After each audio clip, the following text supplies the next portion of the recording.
Sebelum cerita dimulai, bayangkan ini, seorang pemuda desa yang selama hidupnya dianggap bukan siapa-siapa, ternyata menyimpan darah bangsawan.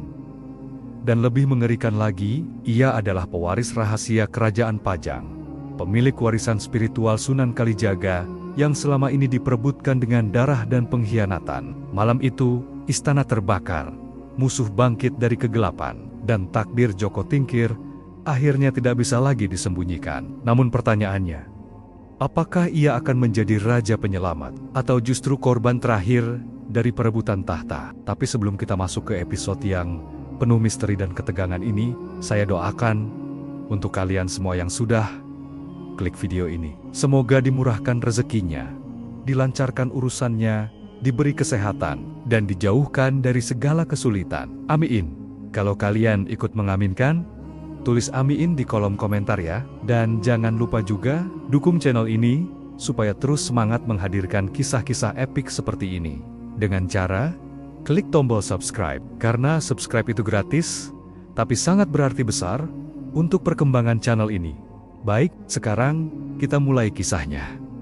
Joko Tingkir, sang putra raja. Malam itu langit seperti ikut berkabung. Angin berhembus dingin, menyusup di antara pepohonan, membawa aroma darah dan asap yang masih menggantung di udara. Di sebuah sudut kerajaan yang jauh dari sorotan istana, tragedi besar baru saja terjadi. Rumah bangsawan kecil yang seharusnya menjadi tempat aman, kini berubah menjadi lautan kehancuran. Api melahap atap, jeritan terputus di tengah malam, dan langkah pasukan bersenjata mengguncang tanah. Di dalam kekacauan itu, seorang perempuan berlari terseok dengan tubuh penuh luka. Di pelukannya, seorang bayi kecil menangis lemah, seakan mengerti bahwa dunia telah berubah menjadi tempat yang kejam. Perempuan itu bukan rakyat biasa. Darah bangsawan mengalir dalam dirinya, dan bayi itu adalah harapan terakhir dari garis keturunan yang sedang diburu. Ia tahu, jika bayi itu ditemukan, takdirnya akan berakhir bahkan sebelum sempat dimulai. Dengan napas tersengal, ia menembus hutan gelap. Duri merobek kainnya, ranting mencakar kulitnya, namun ia tidak berhenti. Setiap langkah adalah perjuangan melawan waktu. Di belakang, suara teriakan prajurit semakin dekat. "Cari anak itu! Jangan biarkan pewarisnya hidup." Kata-kata itu seperti kutukan yang mengejar. Perempuan itu jatuh di tepi sungai. Air mengalir deras, memantulkan cahaya bulan yang pucat. Ia memandang bayi itu dengan mata basah. Tangannya gemetar saat menyentuh pipi kecil yang hangat. "Maafkan ibu," bisiknya lirih. "Aku tidak bisa menjagamu lebih lama." Di saat putus asa itu, langkah lain terdengar. Namun bukan suara prajurit. Seorang lelaki tua berjubah sederhana muncul dari balik pepohonan. Wajahnya tenang, matanya dalam seperti menyimpan rahasia zaman. "Serahkan anak itu padaku," ucapnya lembut. Perempuan itu menatapnya penuh curiga, tapi dalam pandangan lelaki tua itu ada sesuatu yang membuat hatinya percaya, seakan takdir sendiri mengirimnya. "Siapa Anda?" "Aku hanya pengembara," jawabnya. Namun, anak ini bukan anak sembarangan. Ia membawa masa depan besar. Air mata perempuan itu jatuh. Dengan sisa tenaga terakhir, ia menyerahkan bayi itu. "Tolong, selamatkan dia." Lelaki tua itu mengangguk. Beberapa saat kemudian, prajurit datang. Mereka menemukan perempuan itu sudah tak bernyawa. Namun bayi yang mereka cari lenyap, seakan ditelan malam. Tahun pun berlalu. Bayi itu tumbuh jauh dari istana, jauh dari intrik kerajaan. Ia dibesarkan di sebuah desa sederhana di tepi Bengawan. Orang-orang memanggilnya Joko Tingkir. Ia hanya dikenal sebagai pemuda biasa, anak angkat seorang petani. Namun sejak kecil, Joko berbeda. Ia memiliki kekuatan yang tidak wajar. Saat anak lain takut pada arus sungai, Joko justru berenang melawan derasnya air. Saat pemuda lain menghindari perkelahian, Joko berdiri melindungi yang lemah. Matanya tajam, hatinya keras namun penuh belas kasih. Di malam-malam tertentu, ia sering terbangun karena mimpi aneh. Ia melihat sosok berjubah putih berdiri di atas kabut. Suaranya menggema, dalam dan penuh wibawa. "Joko, waktumu akan tiba." Setiap kali terbangun, Dadanya sesak. Ia tidak mengerti mengapa mimpi itu terus datang. Suatu hari, desa kedatangan rombongan prajurit kerajaan. Mereka mencari seseorang. Mereka bertanya pada warga dengan tatapan penuh ancaman. Kami mencari pemuda dengan tanda lahir khusus, anak yang seharusnya mati bertahun lalu. Warga desa ketakutan. Joko yang mendengar itu hanya terdiam. Ia merasakan sesuatu bergetar dalam dirinya, seolah kata-kata itu memanggil bagian terdalam dari jiwanya. Malamnya, ia berjalan sendiri menuju sungai. Bengawan mengalir tenang, namun di hatinya, badai sedang berkecamuk. Siapa aku sebenarnya? Gumamnya. Ia menatap pantulan wajahnya di air. Wajah seorang pemuda desa, namun matanya menyimpan kegelisahan yang tak pernah bisa dijelaskan. Tiba-tiba, angin berhenti. Suasana menjadi sunyi. Terlalu sunyi.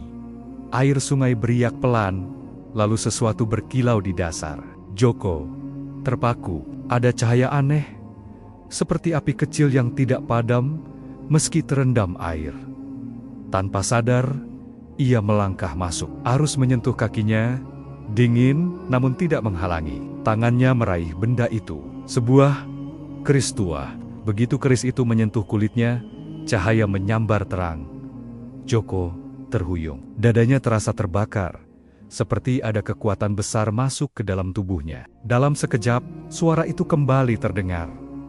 Lebih jelas dari sebelumnya, warisan itu telah menemukanmu. Joko gemetar. Ia jatuh berlutut di tengah sungai. Di benaknya muncul bayangan istana terbakar.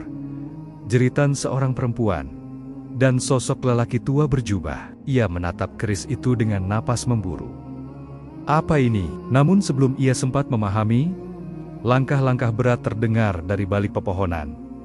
Bayangan prajurit muncul, mata mereka menyipit saat melihat keris bercahaya di tangan Joko. Itu dia, bisik salah satu dari mereka. Anak itu masih hidup. Joko mundur perlahan, jantungnya berdegup keras. Untuk pertama kalinya dalam hidupnya, ia sadar bahwa dirinya bukan sekadar pemuda desa. Ia adalah seseorang yang diburu, dan malam itu, takdir yang lama tertidur, akhirnya terbangun. Joko Tingkir berlari menembus kegelapan malam. Napasnya tersengal, dadanya berdegup seperti genderang perang. Di belakangnya, suara langkah prajurit semakin dekat, disertai teriakan kasar yang memecah sunyi. Jangan biarkan dia kabur. Air sungai masih menetes dari tubuhnya. Keris tua itu masih ia genggam erat. Cahaya keris telah padam. Namun rasa panas di telapak tangannya belum hilang, seolah pusaka itu menyatu dengan darahnya. Ia tidak mengerti apa yang sedang terjadi. Dalam semalam, hidupnya berubah menjadi buruan. Desa yang ia kenal damai, kini menjadi tempat berbahaya. Orang-orang yang ia anggap keluarga mungkin ikut terancam jika ia tertangkap. Joko terus berlari hingga kakinya terasa berat. Ia menembus semak belukar, ranting mencakar wajahnya. Namun ia tidak berhenti. Ketakutan bukan hanya soal nyawa, tetapi soal pertanyaan yang menghantui. Siapa aku sebenarnya? Ketika langkah prajurit semakin dekat, Joko terpojok di sebuah tanah lapang kecil di tengah hutan. Tidak ada jalan keluar. Ia menggenggam keris itu. Meski ia bahkan tidak tahu cara menggunakannya, prajurit muncul satu persatu, mengepungnya dengan pedang terhunus. Jadi benar, kata pemimpin mereka, suaranya dingin, anak itu masih hidup. Joko menatap mereka dengan mata tajam, meski tubuhnya gemetar. Aku tidak tahu apa yang kalian cari, ucapnya. Aku hanya pemuda desa. Pemimpin prajurit tertawa kecil, penuh ejekan. Kau membawa pusaka kerajaan. Kau pikir itu milik petani? Joko hendak menjawab, namun tiba-tiba angin berhembus kencang. Api obor para prajurit bergoyang liar. Suasana berubah ganjil, seolah hutan ikut menahan napas. Dari balik pepohonan, terdengar suara langkah pelan. Bukan langkah prajurit, langkah itu tenang, penuh wibawa. Seorang lelaki tua muncul. Jubahnya sederhana, namun auranya membuat seluruh pasukan terdiam. Matanya tajam namun damai, seperti lautan yang dalam. Pemimpin prajurit menyipit. Kau lagi, gumamnya. Pengembara tua, menyingkirlah. Ini urusan kerajaan. Lelaki tua itu tidak menjawab dengan marah. Ia hanya memandang Joko, lalu menatap keris di tangannya. Anak itu bukan urusan kalian. ucapnya lembut. Takdirnya lebih besar dari ambisi manusia. Prajurit mengangkat pedang. Kalau begitu, kau mati bersama dia. Mereka maju serentak. Namun sebelum pedang pertama sempat menyentuh, lelaki tua itu mengangkat tangan. Gerakannya sederhana. Namun seketika, angin menghantam seperti gelombang besar. Prajurit terpental, jatuh berguling di tanah. Obor padam, kegelapan menelan mereka. Joko terpaku, napasnya tercekat. "Apa yang Anda lakukan?" Lelaki tua menatapnya dalam. "Kau tidak punya waktu untuk bertanya sekarang. Ikut aku jika kau ingin hidup." Joko ragu sejenak. Namun pilihan hanya satu. Ia mengikuti lelaki tua itu menembus hutan, meninggalkan prajurit yang masih terkapar. Mereka berjalan jauh, hingga fajar mulai menyingsing. Akhirnya, mereka tiba di sebuah padepokan tersembunyi di balik perbukitan. Tempat itu sunyi, dikelilingi pohon tua, seperti dunia yang terpisah dari kerajaan. Di sana, lelaki tua itu berhenti. "Selamat datang," katanya. "Disinilah kau akan menemukan jawaban." Joko menatap sekeliling, bingung. "Siapa Anda sebenarnya?" Lelaki tua itu tersenyum tipis. "Aku hanya penjaga jalanmu.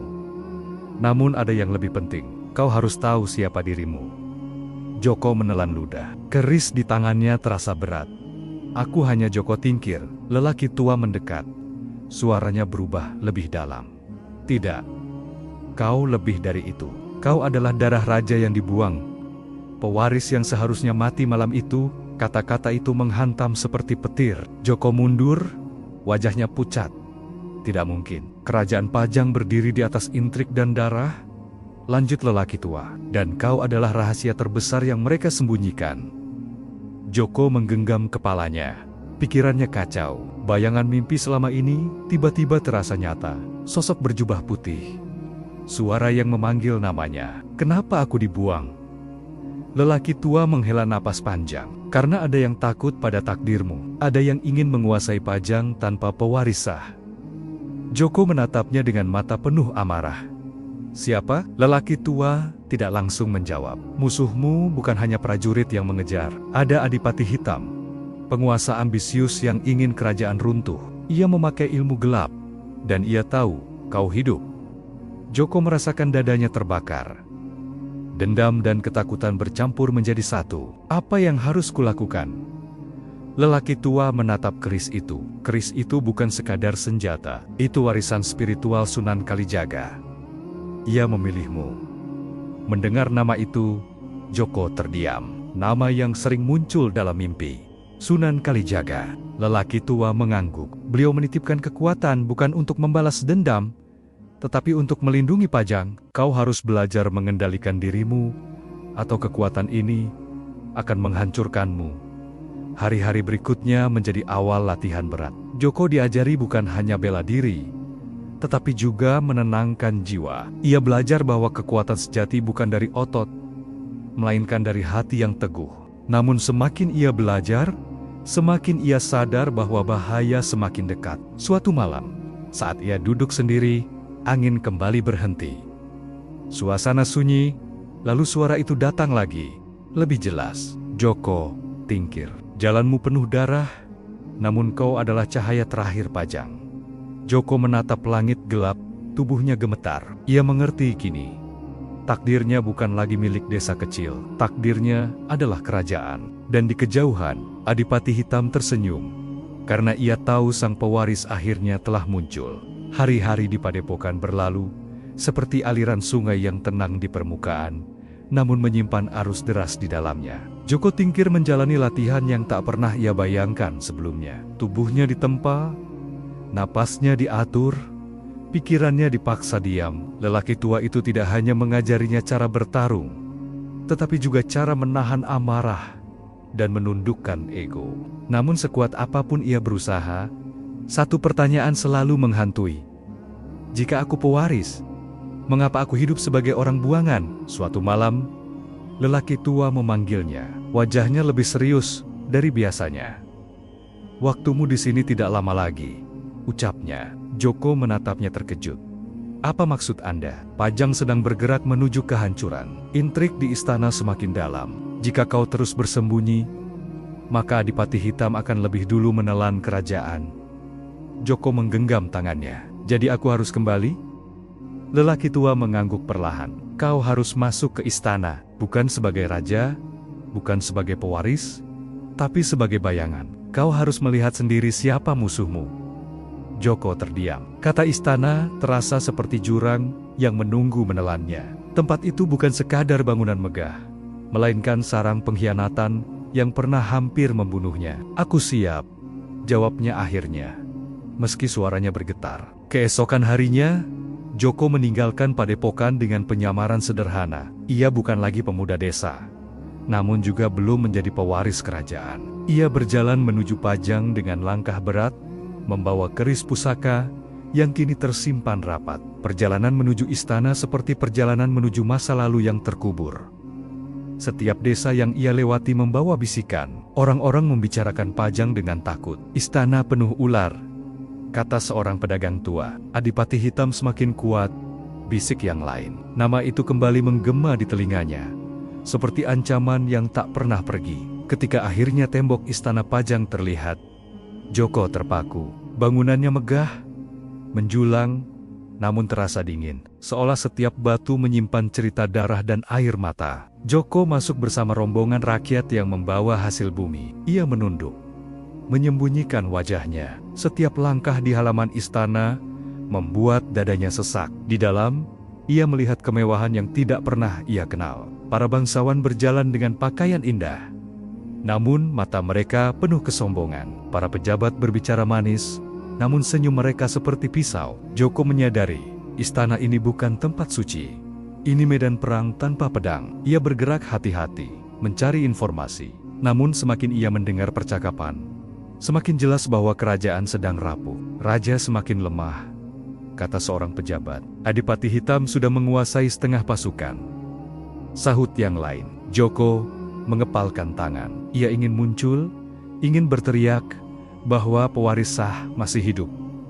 Namun lelaki tua benar. Jika ia terburu-buru, ia hanya akan mati sebelum sempat bertindak. Saat ia berjalan melewati taman istana, seseorang menghentikannya. Seorang perempuan. Wajahnya anggun, matanya tajam, seperti mampu menembus penyamaran. Ia adalah putri kerajaan. Kau bukan rakyat biasa, ucapnya pelan. Joko menahan napas. Aku hanya pembawa hasil bumi, Gusti Putri. Putri itu tersenyum tipis, seakan tidak percaya. Aku sudah lama tinggal di istana. Aku mengenali wajah-wajah yang datang. Kau asing, tapi langkahmu bukan langkah petani. Joko terdiam. Ia tidak tahu harus menjawab apa. Putri itu mendekat sedikit. Suaranya lebih rendah. Berhati-hati, banyak mata mengawasi. Istana ini bukan tempat aman.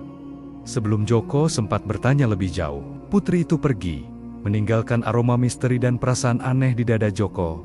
Malam tiba, dan Joko bersembunyi di sudut istana yang gelap. Ia melihat para prajurit berkumpul. Ada sesuatu yang sedang direncanakan. Pemimpin mereka berbicara dengan suara keras. Perintah Adipati Hitam jelas, cari pemuda itu. Pewaris itu tidak boleh hidup. Joko merasakan darahnya membeku. Jadi benar, mereka masih memburunya. Ia mundur perlahan, namun langkahnya tanpa sengaja menginjak ranting kering. Suara kecil itu cukup. Semua kepala menoleh. Siapa di sana? Joko berbalik hendak lari, tapi sudah terlambat. Prajurit mengepungnya. Dia, teriak salah satu. Itu pemuda dari desa. Joko menatap mereka dengan mata tajam. Tidak ada lagi tempat bersembunyi. Pedang terhunus. Malam menjadi saksi. Prajurit pertama menyerang. Joko menghindar dengan cepat. Tubuhnya bergerak seperti hasil latihan. Ia memukul, menjatuhkan lawan, namun jumlah mereka terlalu banyak. Serahkan dirimu, bentak pemimpin pasukan. Joko merasakan amarah naik. Tangannya meraih keris pusaka. Begitu keris itu keluar, cahaya samar menyala, membuat prajurit tertegun. Itu pusaka. Joko sendiri terkejut. Ia tidak berniat menggunakannya, namun keris itu seolah hidup. Prajurit menyerang bersamaan, dan Joko bertarung mati-matian. Kerisnya bergerak cepat, bukan hanya dengan tenaga, tetapi dengan sesuatu yang lebih dalam, sesuatu yang mengalir dari warisan spiritual. Dalam kekacauan itu, suara langkah lain terdengar. Pintu aula besar terbuka. Seorang lelaki tua berjubah kerajaan muncul. Raja Pajang. Semua prajurit langsung berlutut. Wajah mereka pucat. Raja menatap Joko, lalu menatap keris bercahaya itu. Matanya membesar, seperti melihat hantu masa lalu. "Apa?" bisiknya. "Tidak mungkin." Joko berdiri terengah. Darah menetes dari lengannya. Raja melangkah mendekat. Suaranya bergetar. "Siapa sebenarnya kau?" Joko menatap balik. Dadanya berguncang oleh pertanyaan yang sama. Dan malam itu, di dalam istana yang penuh intrik, takdir Joko Tingkir mulai membuka pintu yang selama ini terkunci. Keheningan menggantung di aula istana seperti kabut tebal. Para prajurit yang tadi mengepung Joko, kini berlutut dengan wajah pucat. Keris pusaka di tangan Joko masih memancarkan cahaya samar, seolah menolak kembali tidur sebelum kebenaran terungkap. Raja Pajang berdiri beberapa langkah darinya. Wajah sang raja terlihat tegang. Matanya memandang Joko, seperti memandang bayangan masa lalu yang bangkit dari kubur. "Siapa sebenarnya kau?" ulangnya. Suaranya bergetar. Joko menelan ludah. Ia ingin menjawab, tetapi kata-kata terasa berat. Ia sendiri belum sepenuhnya mengerti siapa dirinya. Ia hanya tahu satu hal. Hidupnya telah berubah menjadi rangkaian pertanyaan dan pelarian. "Aku, Joko Tingkir," ucapnya pelan. "Aku tidak tahu lebih dari itu." Raja memejamkan mata sejenak, seperti menahan sesuatu yang menyakitkan. "Keris itu," bisiknya. "Keris itu seharusnya hilang bersama anak itu." Joko terdiam. Kata anak itu membuat dadanya sesak. Raja melangkah lebih dekat. Namun para pejabat istana yang sejak tadi bersembunyi mulai bermunculan. Wajah mereka penuh kecemasan. Tetapi di antara kecemasan itu, ada mata yang menyala oleh ambisi.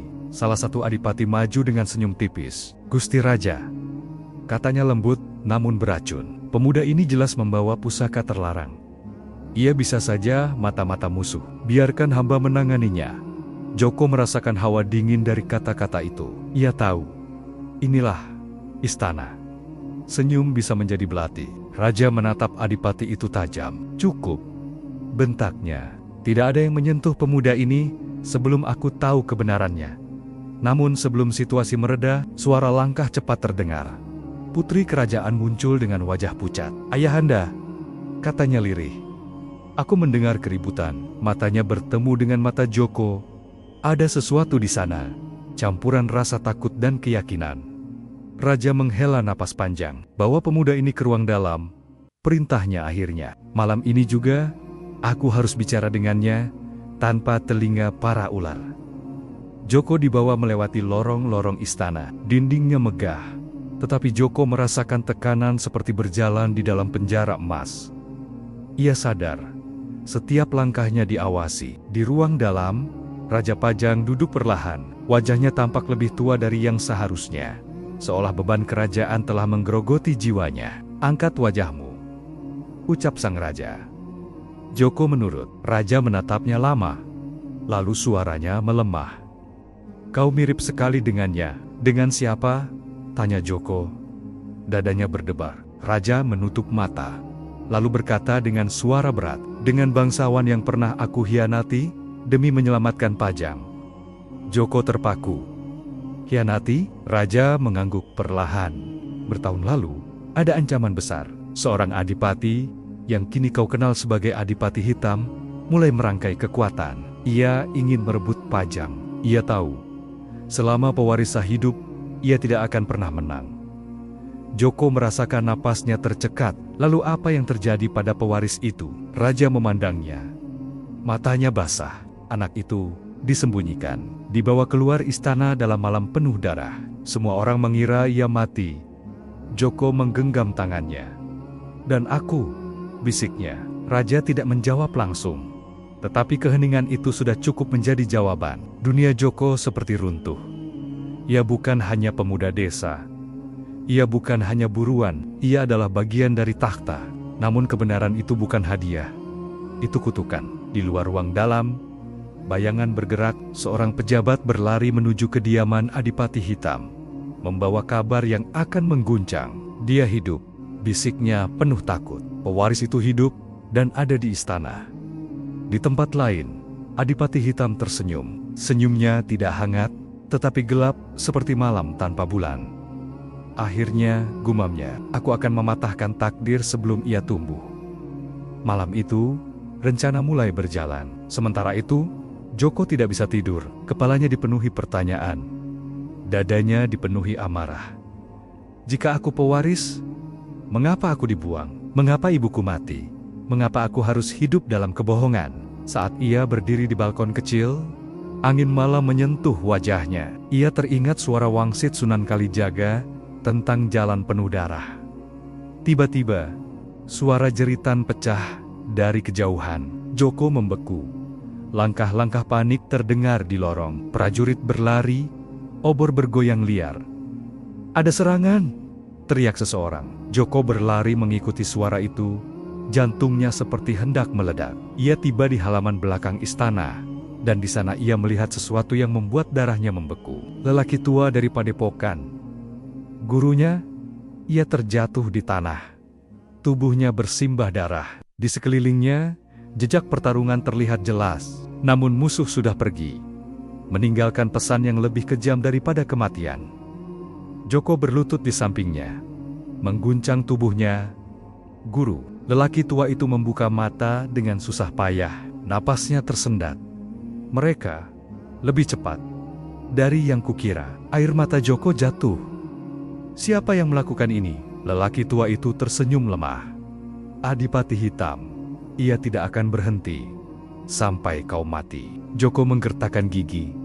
Amarahnya meledak. Aku akan membunuhnya. Namun lelaki tua itu mengangkat tangan, menahan. Jangan, dendam akan menghancurkanmu. Joko terisak. Apa yang harus kulakukan? Lelaki tua itu menarik napas terakhir, lalu berbisik sangat pelan, seperti angin yang hampir hilang.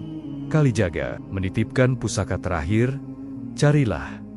Matanya perlahan tertutup, dan malam itu, Joko Tingkir kehilangan satu-satunya penuntun. Di tengah istana yang penuh pengkhianatan, ia berdiri sendirian. Kini, ia tahu, takdirnya bukan hanya merebut takhta, takdirnya adalah bertahan hidup di antara darah dan pengkhianatan. Kematian guru itu meninggalkan lubang besar di hati Joko Tingkir. Malam yang seharusnya menjadi awal jawaban, justru berubah menjadi awal kehilangan. Ia berlutut lama di samping tubuh yang telah dingin, sementara istana di sekelilingnya tetap berdiri megah, seolah tidak peduli bahwa satu jiwa baru saja direnggut oleh pengkhianatan. Air mata Joko jatuh tanpa suara, bukan hanya karena kesedihan, tetapi karena ia sadar, kini ia benar-benar sendirian. Namun sebelum napas terakhirnya hilang, gurunya meninggalkan satu pesan.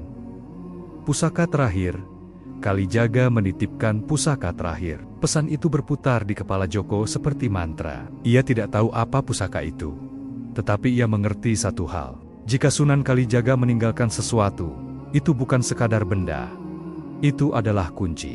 Dan kunci itu mungkin satu-satunya cara untuk menghentikan Adipati Hitam. Di ruang dalam, Raja Pajang memandang Joko dengan wajah berat. Kau tidak boleh pergi, katanya.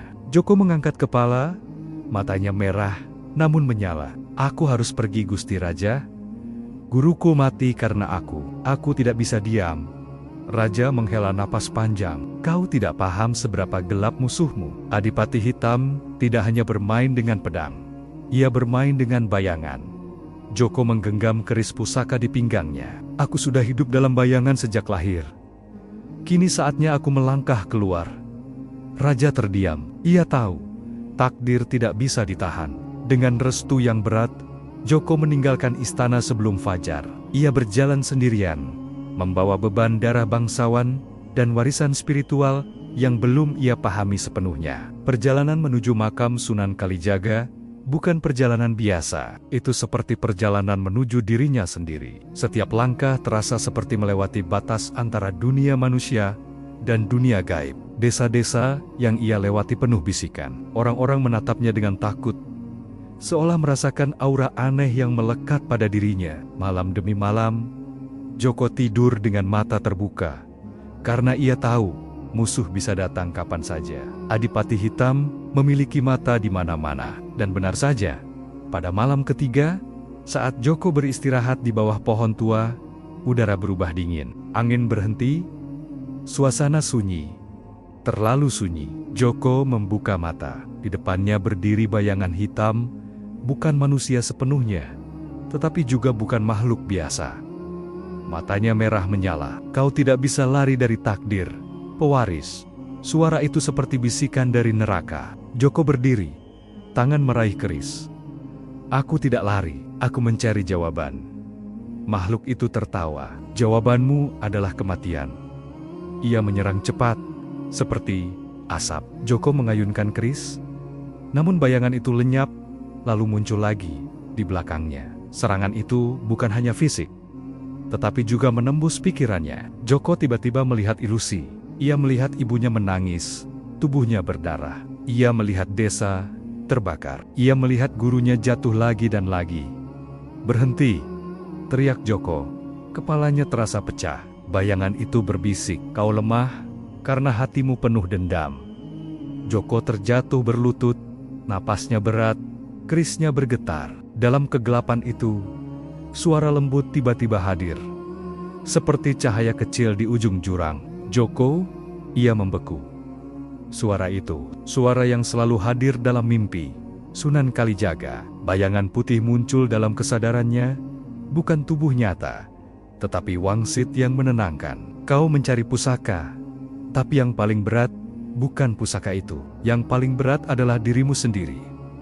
Joko menahan air mata. Aku ingin membalas dendam. Wangsit itu lembut, namun tegas. Raja sejati bukan yang menang perang, tapi yang menang melawan amarahnya. Kata-kata itu seperti air yang memadamkan api dalam dadanya. Joko menarik napas panjang, memejamkan mata. Ia berhenti melawan ilusi, berhenti melawan rasa sakit. Dan saat ia membuka mata, bayangan hitam itu menjerit, seperti kehilangan kekuatan. Keris pusaka di tangan Joko menyala terang, bukan karena amarah, tetapi karena keteguhan. Dengan satu gerakan, bayangan itu terbelah dan lenyap menjadi asap. Joko berdiri gemetar. Ia sadar, ujian ini bukan tentang musuh luar, tetapi tentang musuh dalam dirinya. Perjalanan berlanjut, hingga akhirnya ia tiba di tempat suci, makam Sunan Kalijaga. Suasana di sana berbeda. Udara terasa damai, namun juga penuh wibawa. Joko melangkah perlahan, seolah memasuki dunia lain. Ia berlutut di depan makam, menundukkan kepala. Jika benar aku dipilih, tunjukkan jalanku. Hening. Lalu angin berhembus pelan, membawa aroma bunga dan tanah basah. Di dalam hatinya, Joko merasakan getaran. Tanah di depan makam seakan memanggil. Dengan tangan gemetar, ia menggali perlahan. Jari-jarinya menyentuh sesuatu yang keras. Sebuah kotak kayu tua.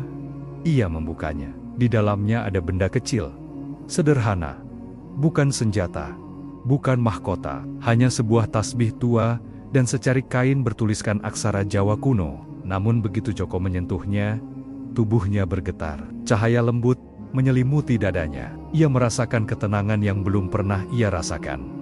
Ini pusaka terakhir, bukan untuk menyerang, tapi untuk menjaga jiwa. Di saat yang sama, jauh di Istana Pajang, Adipati Hitam berdiri di depan pasukannya. Senyum gelap menghiasi wajahnya. Raja semakin lemah, katanya. Saatnya Pajang menjadi milikku.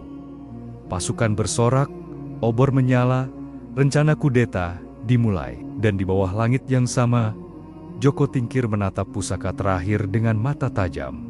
Ia tahu, ia tidak punya waktu lagi. Takdirnya menunggu di istana yang akan terbakar oleh pengkhianatan. Langit di atas Pajang malam itu tampak gelap tanpa bintang.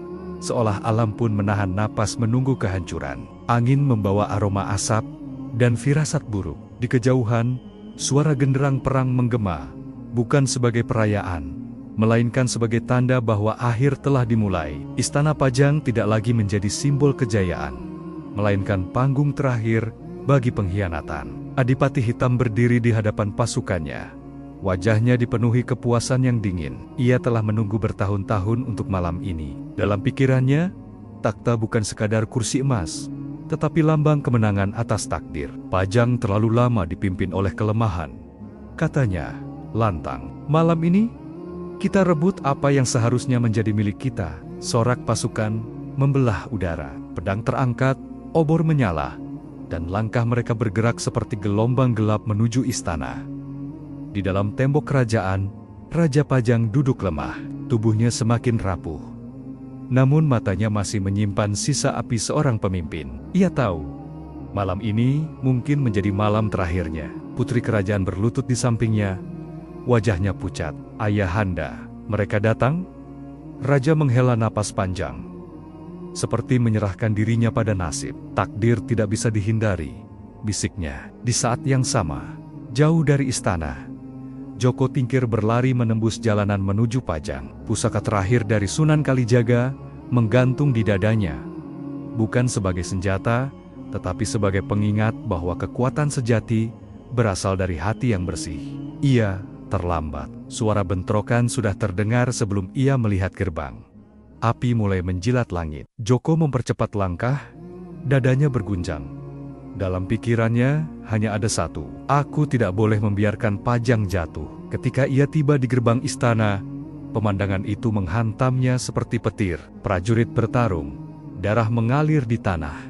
Teriakan bercampur dengan suara besi beradu. Istana yang megah kini seperti neraka. Joko menerobos masuk, keris pusaka terhunus. Cahaya samar menyala, seolah merespons kekacauan. Ia bertarung tanpa ragu, bukan untuk ambisi, tetapi untuk melindungi. Setiap tebasan bukan lahir dari dendam, melainkan dari tekad.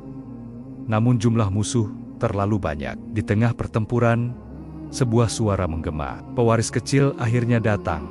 Joko membeku. Adipati Hitam berdiri di tangga utama istana. Tubuhnya tegap, matanya gelap seperti jurang. Aura ilmu hitam menyelimuti dirinya, membuat udara di sekitarnya terasa berat. "Kau pikir kau bisa menghentikanku?" Adipati itu tersenyum. "Kau hanya anak buangan yang dibesarkan dalam kebohongan." Joko menatapnya tajam. "Aku mungkin dibuang, tapi aku tidak akan membiarkan kau menghancurkan Pajang." Adipati tertawa, lalu mengangkat tangannya. Angin berputar liar, obor padam, dan kegelapan seperti hidup. "Kau membawa warisan Kalijaga," katanya pelan, "tapi kau belum tahu betapa dalamnya kegelapan yang bisa menelan cahaya." Pertarungan pun dimulai. Adipati menyerang bukan hanya dengan pedang, tetapi dengan bayangan. Gerakannya cepat, seperti ilusi. Joko mengayunkan keris, namun musuhnya seolah selalu berada satu langkah di depan. Setiap serangan Adipati membawa bisikan, "Kau akan gagal seperti ibumu. Kau akan mati seperti gurumu." Kata-kata itu menusuk lebih dalam daripada pedang. Joko terhuyung, napasnya berat, amarah hampir bangkit. Dendam hampir menguasai. Namun di dadanya, pusaka terakhir terasa hangat. Ia teringat wangsit Sunan Kalijaga. Raja sejati menang melawan dirinya sendiri. Joko memejamkan mata sejenak di tengah pertempuran. Ia menarik napas panjang, menenangkan jiwanya. Ketika ia membuka mata, cahaya keris menyala lebih terang. Bukan cahaya kemarahan, cahaya keteguhan. Adipati Hitam menyeringai. "Mustahil." Joko melangkah maju, setiap langkah seperti doa. Kerisnya bergerak dengan pasti, bukan liar. Ia tidak lagi bertarung untuk membalas, tetapi untuk mengakhiri kegelapan. Adipati mengerahkan seluruh ilmu hitamnya. Bayangan besar menjulang, menelan cahaya di sekitarnya. Namun, Joko tidak gentar. Ia mengangkat keris pusaka, sementara pusaka terakhir di dadanya bergetar. Dalam hati, ia berbisik, "Jika aku memang dipilih, biarkan aku menjadi pelindung, bukan penghancur." Cahaya menyambar, memecah kegelapan. Dengan satu tebasan terakhir, keris pusaka menembus pertahanan Adipati Hitam. Tubuh sang pengkhianat terhenti. Matanya membesar. "Tidak, aku seharusnya." Ia jatuh, dan bayangan gelap itu lenyap seperti asap. Keheningan tiba-tiba menyelimuti istana. Pasukan Adipati Hitam mundur. Ketakutan, kudeta runtuh bersama kematian pemimpinnya. Namun, kemenangan itu tidak datang tanpa harga. Di ruang dalam, Raja Pajang terbaring lemah, napasnya tinggal sisa. Joko berlutut di sampingnya. "Gusti Raja." Raja tersenyum lemah. Tangannya gemetar mengangkat simbol kerajaan. "Joko, kau adalah darah yang selama ini hilang." Air mata Joko jatuh. Aku tidak ingin tahta, aku hanya ingin Pajang selamat. Raja mengangguk. Itulah sebabnya kau layak, bukan karena darah, tapi karena hatimu. Ia menyerahkan simbol itu ke tangan Joko. Di luar, putri kerajaan menatap Joko dengan mata basah. Ada cinta yang tak sempat terucap. Ada jarak yang diciptakan oleh takdir. Joko berdiri perlahan, memandang istana yang terbakar, memandang rakyat yang menunggu harapan. Ia menang, namun ia juga kehilangan kedamaian hidupnya sebagai pemuda biasa. Malam itu, legenda Joko Tingkir lahir bukan sebagai penakluk, tetapi sebagai pelindung Pajang. Dan di dalam hatinya, ia tahu, ini bukan akhir. Ini adalah awal dari kisah yang akan dikenang sepanjang zaman.